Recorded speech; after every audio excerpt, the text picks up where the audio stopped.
The math instructor gestured dismissively towards the custodian, making a joke for the class. But when the individual calmly approached the whiteboard and solved the complex equation with unexpected brilliance, it didn't just stun the audience, it altered the perception of him throughout the entire school. It was the fourth period on a Thursday at Eisenberg High in Elkhart, Indiana. The sort of afternoon where glances at the clock outnumbered gazes directed at the chalkboard.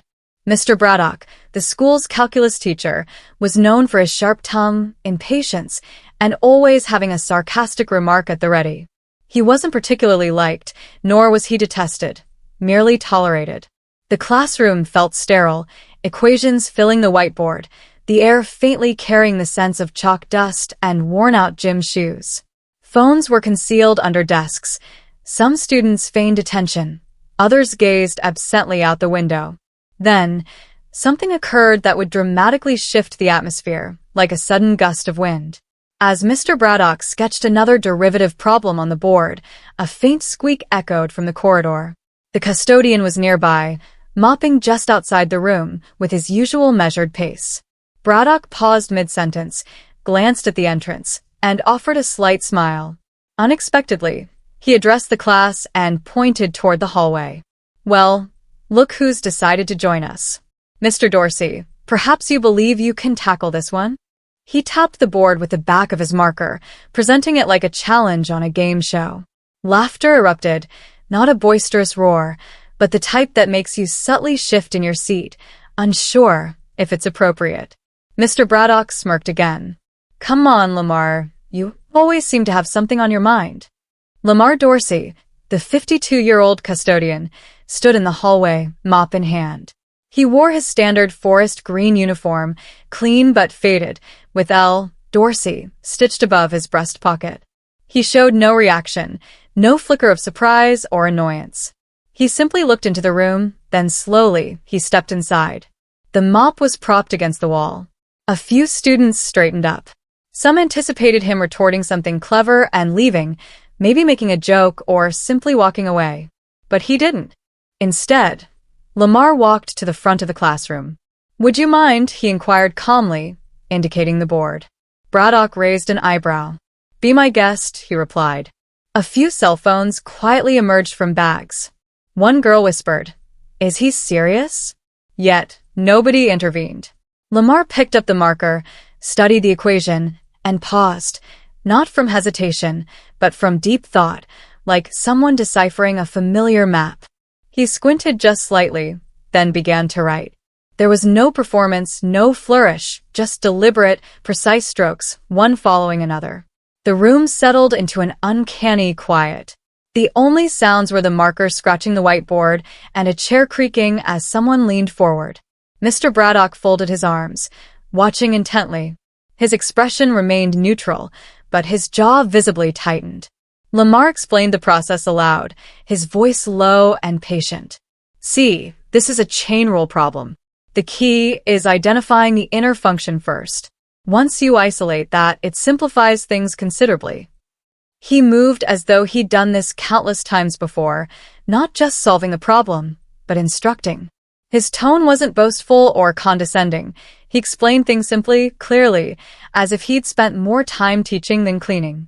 When he finished, he capped the marker and stepped back. The board was covered in accurate, neatly organized work. He turned to Braddock, then to the class. "That's one approach," he stated. And for a moment, nobody stirred. A junior near the back whispered, "He got it right." Mr. Braddock remained silent, at least initially. His mouth opened slightly, but no words emerged. The quiet became more deafening than any joke he could have offered. Lamar gave a polite nod and walked back to the door, retrieving his mop. There was no applause, no boasting, just that quiet self-assurance, as if he hadn't just completely altered the dynamics of the room. But as Lamar reached for his cleaning tool, nobody anticipated what came next. For a full 10 seconds, nobody moved. The class felt as though it had been abruptly pulled from a dream and thrust into something genuinely real, a moment that seemed out of place in a high school classroom. Lamar Dorsey, or simply Mr. Dorsey, as he was usually called in passing, was halfway out the door when someone voiced the astonishing realization. Wait, he did that in his head. It was Wes Hanley, a senior in the front row, who rarely spoke unless it concerned his grades. He wasn't joking, his eyes were wide. He looked back at the board as if the solution might have changed while he'd blinked. Braddock finally spoke, his voice flat, almost annoyed. Well, he produced the correct answer. But his tone lacked the customary sarcasm. Something else had crept in, something bordering on confusion, or perhaps discomfort. Lamar glanced back. I spent a lot of years working with numbers a long time ago, he said, then gave a small shrug. They just never left. A few students chuckled, not at him this time, but because the tension was beginning to break. Lamar didn't linger for a response.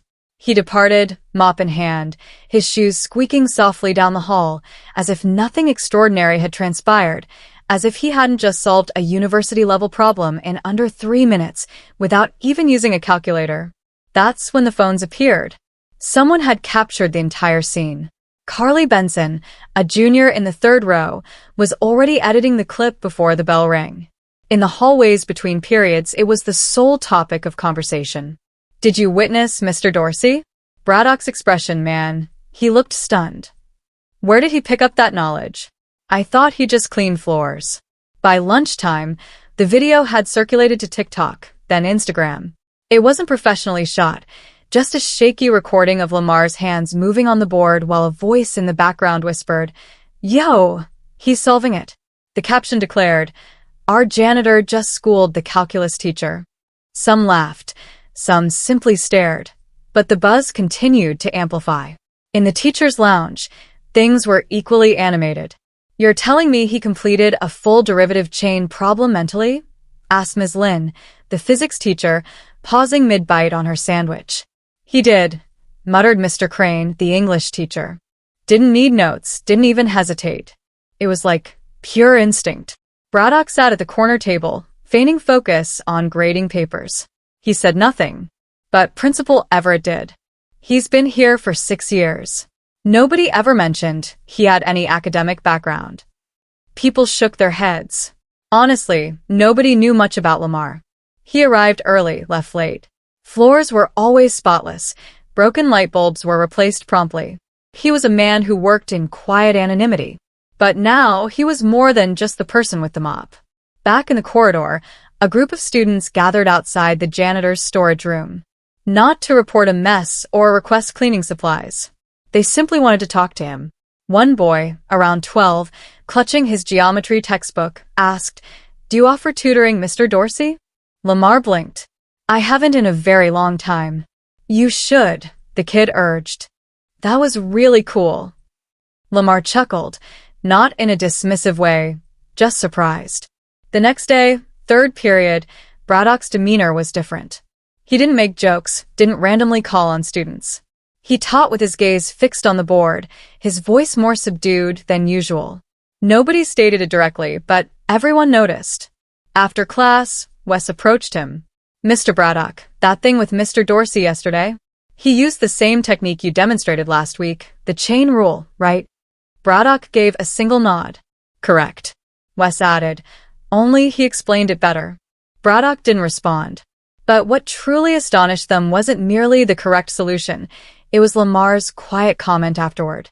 Lamar Dorsey had no intention of creating a spectacle.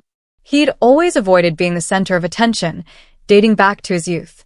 So when students began congregating near the maintenance closet just to converse, or when teachers offered him lingering looks in the halls, he felt unsettled.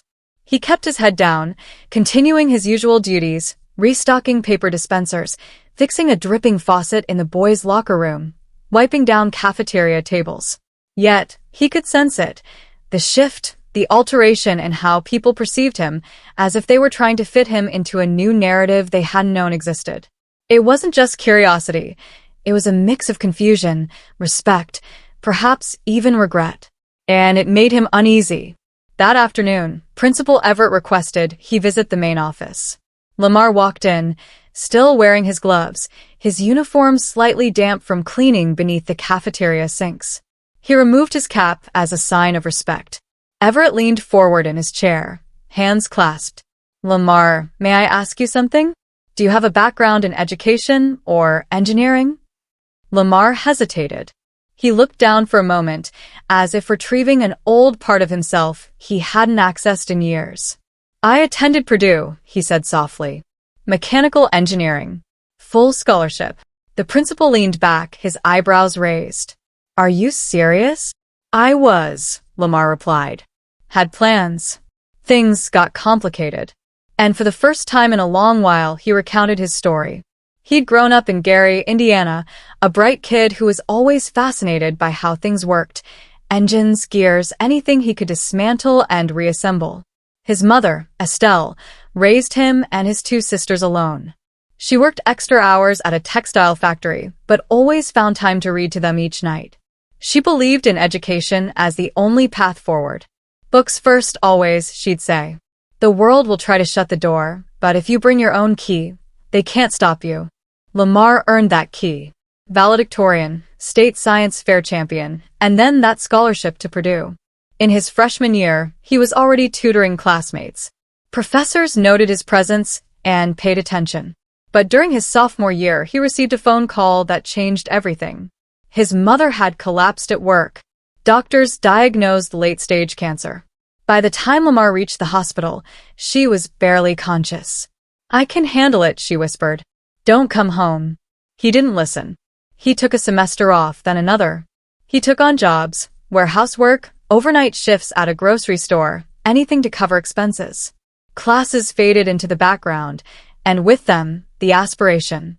By the time his mother passed away, things were fragmented. He had no home to return to, no funds to complete his degree, and no guidance counselor reaching out to inquire why he hadn't returned. I kept thinking I'd get back to school, Lamar told Everett. But one thing led to another. Life doesn't wait for you. The principal sat in silence. The narrative was weighty, not overly dramatic, just starkly real.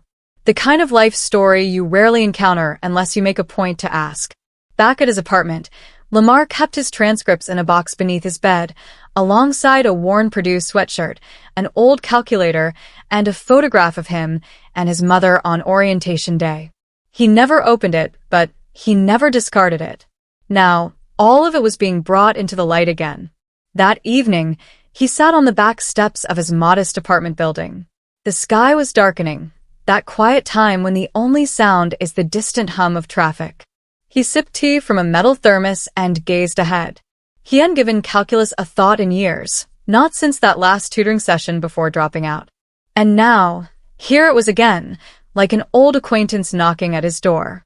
But one single decision had derailed everything he had worked so tirelessly for in college. Back then, Lamar had promised himself, take a brief pause, help his family stabilize, then return and finish strong. But life rarely conforms to such plans, especially those built solely on hope. After his mother died, Lamar went back to Gary, attempting to piece things together. His sisters were still in high school, barely managing. Bills piled up on the counter. The landlord demanded rent, and no one from Purdue called to ask about his absence. He took any job he could find: stockroom worker, loader, janitor at a strip mall, overnight security at a shipping yard, anything that paid enough to keep the lights on. School receded further and further into the distance. Initially, he'd contacted the university occasionally, inquiring about reapplying, transferring credits. They'd send applications. He'd complete them, but he never mailed them. Something always intervened. Then came the turning point. It was late November. A man named Frank Booker, who owned a flooring company in South Bend, offered Lamar steady work. "You're sharp," he'd said. "Don't waste your time pushing brooms. I'll train you personally." Lamar felt hope rekindled, a genuine opportunity. But the day before he was due to start, his youngest sister, Alana, was involved in a school fight, a foolish argument that escalated. She had broken someone's nose. They threatened expulsion. Lamar had to be there. No one else would advocate for her. So, he missed his first day at the flooring job. Frank hired someone else, and that was it. A door that could have opened was slammed shut. He stopped pursuing dreams after that. He started pursuing stability. Years blurred together, moving from town to town, job to job. He never accumulated a criminal record. never ran into serious trouble. He simply survived, quietly. By the time he arrived in Elkhart in his early 40s, he wasn't seeking a new beginning, just a consistent income. The school district offered benefits, and summers were calm. He accepted the janitor position without hesitation. In his own way, he liked it. It was predictable, clean work. Students generally ignored him. Teachers offered polite smiles. He didn't expect friendship or connection. He didn't require it. He kept his head down, cleaned up messes, and departed before the final bell. But numbers never left him. Sometimes, passing a math class, he'd glance at the board, see a formula, and solve it in his head. It was like an ingrained reflex, a part of him that remained sharp even when everything else was buried under routine. He'd return home, prepare a simple meal, perhaps grilled fish, brown rice, and some carrots, and flip through an old engineering textbook he kept hidden behind the cereal boxes, just to see if he still had the knack. He always did. He just never had a reason to demonstrate it until Mr. Braddock singled him out that day. And now, things were changing not only at the school but within himself. He considered the students who waited outside his supply room with questions, thought about Wes Hanley stopping by that morning with a folded paper, saying, "Mr. Dorsey, I tried to solve that problem. Could you check it for me?" And Lamar had gently, carefully, explained where Wes had made his error, without making him feel foolish. Wes smiled when he finally grasped it, not just from intellectual satisfaction, but from a sense of connection. Those kinds of interactions stay with you. However, not everyone was pleased. Braddock, for one, had become unusually quiet, too quiet. Students noticed, teachers noticed. Being publicly outperformed by someone he'd previously considered invisible had clearly shaken him. He didn't lash out, but his remarks were shorter, his patience thinner. When someone mentioned Lamar in the lounge, he would change the subject. He wasn't accustomed to being outshined, particularly not by someone he'd never truly seen before now. But life had one more unexpected turn waiting, and this one brought him directly back to mathematics. The video didn't just circulate around Eisenberg High, it spread externally. It started small, a local student page reposted it with a caption, "When your janitor turns out to be smarter than your teacher." Then it appeared on a regional education forum. By the weekend, it had crossed state lines. People online were amazed. They weren't ridiculing Lamar, they were in awe. "Dude broke it down clearer than my college professor. Someone give this man a classroom and a blackboard, not a mop. Proof you never truly know someone's story." By Monday morning, Lamar had no idea any of this was happening. He didn't use social media. He still owned a flip phone. When he arrived at work, his first task was fixing a jammed paper towel dispenser in the girls' restroom, just like he always did on Mondays. But something felt different. Teachers paused their conversations as he walked past. Students nodded, not out of routine obligation, but with a peculiar kind of respect. A few even smiled, as if truly seeing him for the first time. "Hey, Mr. Dorsey," one girl called out as he passed the library. "You're kind of famous now." Lamar chuckled softly. Don't believe everything you read. But when he rounded the corner, Wes Hanley was waiting there with two other students. One held a calculus textbook, open to a problem highlighted in pink. "Would you be willing to go over this with us?" Wes asked. Lamar looked surprised. "You have a free period?" "We made time," Wes replied. And just like that, in the middle of a hallway lined with lockers and science fair exhibits, Lamar sat down on the floor with three teenagers and guided them through a multivariable equation, step by step, line by line. Not speaking at them, but speaking with them. It wasn't loud or dramatic, but something genuinely significant was occurring. Down the hall, someone filmed it. Nobody informed Lamar. He wouldn't have appreciated it. Back in the administrative office, Principal Everett was on the phone with someone from the local school board. "Yes, that is correct. Lamar Dorsey. Been with us 6 years. "No, he's not faculty. He's a custodian." He paused, listening. "Well, I wouldn't categorize it as unorthodox. I'd call it overlooked." Meanwhile, in the teacher's lounge, Braddock was reviewing an email forwarded by a parent. A link to the now viral video. No comment, no subject line, just the link and the simple phrase, "Thought you might be interested." He closed the laptop without clicking the link. That afternoon, Everett summoned Lamar back to his office and offered him a seat. Lamar remained standing. "I've received a proposal from the board," the principal stated. "They'd like to know if you'd be interested in leading an after-school tutoring program. Small group, voluntary. Just a pilot run." Lamar didn't reply immediately. "You would be compensated, of course," Everett added. "It's not about replacing your current position, just supplementing it. Sharing what you clearly still possess." Lamar looked down at his hands, calloused, clean, weathered. "I haven't taught in a long time," he said. "You haven't stopped knowing," Everett countered. Lamar looked up. There was no coercion in the principal's voice, only a straightforward proposition. "I'll give it some thought." That night, he retrieved the old cardboard box from under his bed, the one containing the Purdue sweatshirt, the transcripts, the orientation photo. He hadn't opened it in years. He spread everything out on the table. The paper had yellowed slightly, the edges curled, but the words were still legible. That was the nature of knowledge. It didn't diminish. It waited. He didn't need to go viral. He didn't care about the views or the comments. But the realization that he could still make a meaningful impact, that resonated deeply. Yet, while some were astonished, others weren't quite as enthusiastic about his increasing visibility. The more attention Lamar received, the more the school environment subtly shifted. It began with the students. They were the first to change. The ones who used to walk past him in the hallway, without a second glance, now stopped to offer a greeting. A few even requested assistance with homework between classes. By the end of the second week, a small, informal group of students had formed what they called Dorsey sessions. They would convene in the library after school, notebooks open, heads bent, listening as Lamar clarified concepts with a simplicity no one had expected, but everyone respected.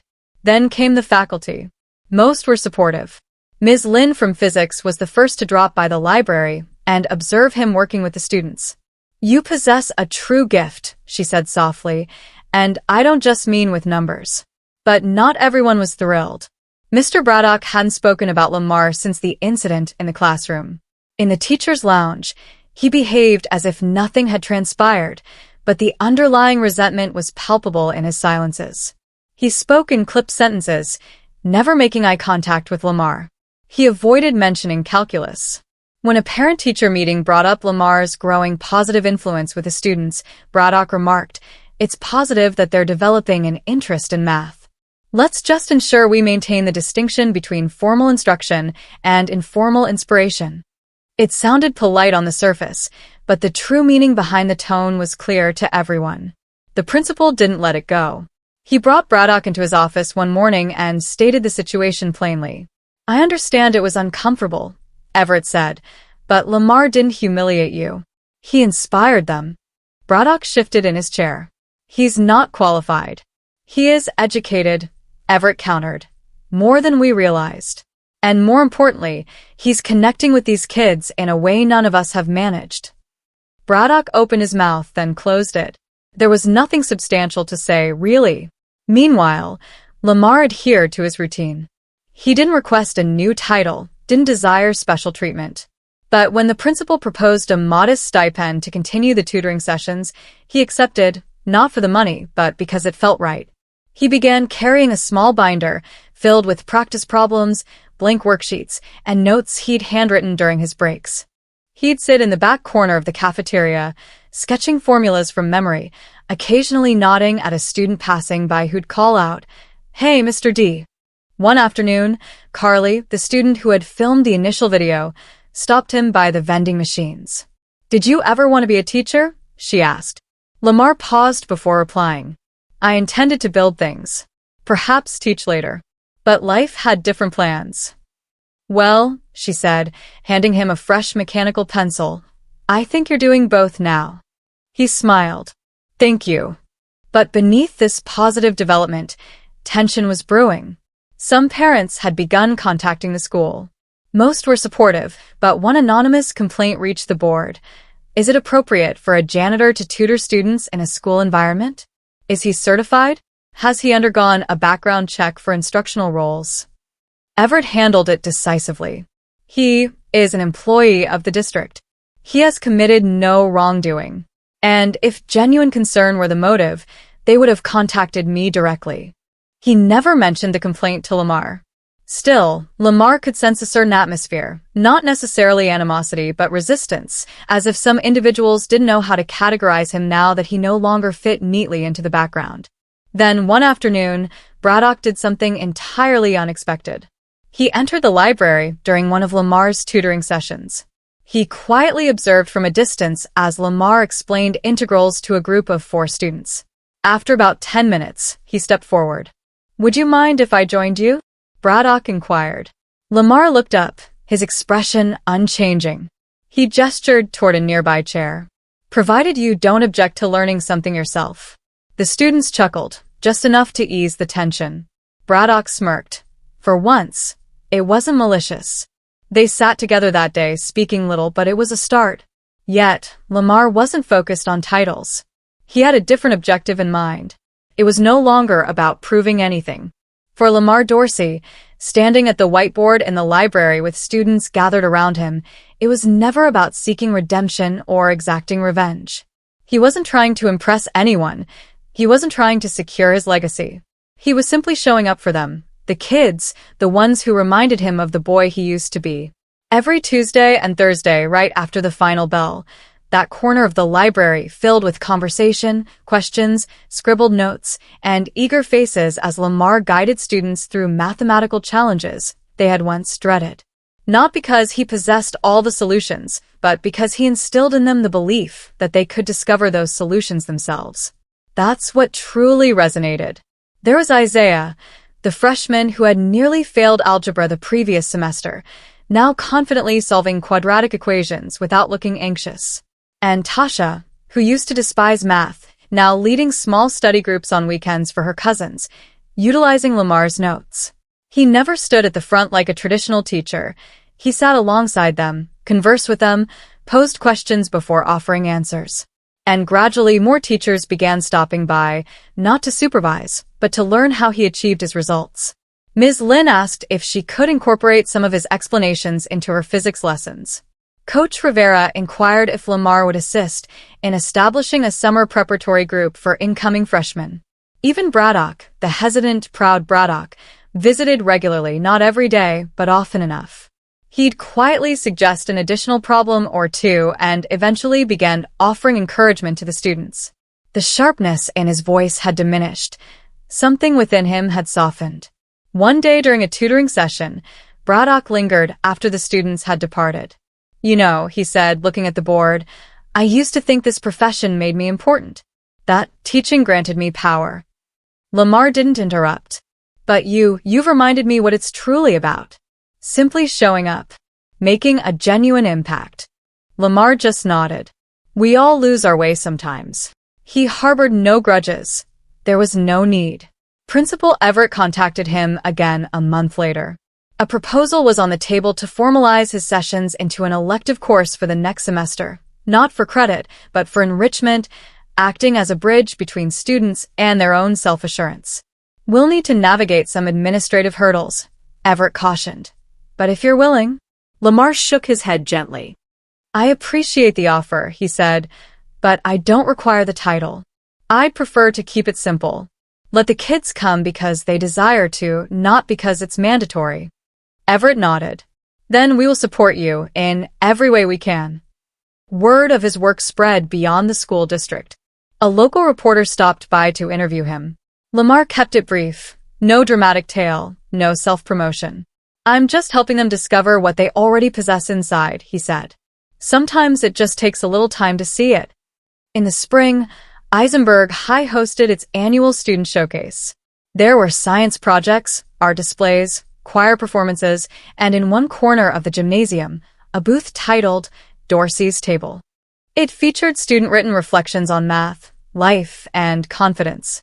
Dozens of students had written about how Lamar had helped them see more potential in themselves, not by providing answers, but by listening and believing in them. By the end of the evening, people weren't asking, "Is he the janitor anymore?" They were saying, "That's Mr. Dorsey." He didn't wear a suit, he didn't give a speech. He stood by the table, smiled, and thanked the students who came by. Later that evening, back at his apartment, he took out the old Purdue sweatshirt from the box under his bed. He didn't put it on. He folded it neatly, placed it in a new storage container, and added a folder filled with student thank you notes beside it. Legacy, he realized, isn't defined by official positions. It's about the positive influence you leave in others. He hadn't needed to complete his degree to teach. He hadn't needed a formal qualification to lead. He just needed to show up every day and genuinely care. And that is precisely what he intended to continue doing. Thank you for listening to Lamar's story. If it resonated with you, if it reminded you of someone you might have overlooked or someone who believed in you, please consider subscribing and sharing it with someone who needs to hear it. Because sometimes, the most remarkable minds are hidden in the quietest places.